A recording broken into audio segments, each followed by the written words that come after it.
మహబూబాబాద్ జిల్లా కేంద్రంలో సమగ్ర శిక్ష అభియాన్ ఉద్యోగుల దీక్షకు బీఆర్ఎస్ మాజీ ఎమ్మెల్యే శంకర్ నాయక్ సంఘీభావం తెలిపారు.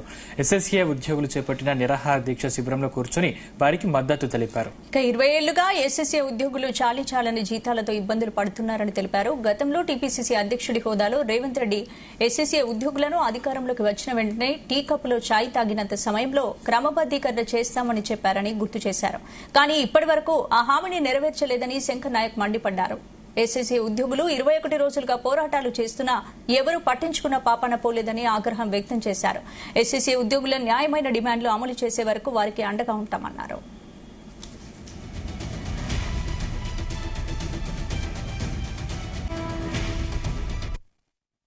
మాకు పోరాటం చర్చ ఉద్యమం ఏమి కొత్త కాదు. ఎలా సాధించుకోవాలనో మాకు తెలుసు. ఎందుకంటే వాళ్ళు అమర నిరాహార దీక్ష కూర్చోక ముందే మీరు నిర్ణయం తీసుకుంటే బాగుంటది, మీకు కూడా విలువలుంటాయి. కానీ అనవసరంగా తెగేంత వరకు లాగితే ప్రభుత్వం కూడా ఇప్పటికే నాశనం అయిపోయింది, ఇంకా నాశనం అయ్యేటట్టు చూసుకోకండి. వాళ్ళ ఉసురు మీకు తగలక ముందే మీరు నిర్ణయం తీసుకొని వాళ్లకు వెంటనే న్యాయం చేయాలని చెప్పేసి నేను ప్రభుత్వాన్ని డిమాండ్ చేస్తున్నా. వాళ్ళ వెంట మేము ఉంటాం. మీరు త్వరలోనే నిర్ణయం తీసుకోకుంటే సాధించే వరకు పోరాడి సాధించుకుంటామని చెప్పేసి మనవి చేసుకుంటూ మేము మీ వెంట ఉంటాం. మీ సమస్య పరిష్కారం అయ్యే వరకు కొట్లాడతామని చెప్పేసి మనవి చేస్తూ సెలవు తీసుకుంటాం. జై తెలంగాణ.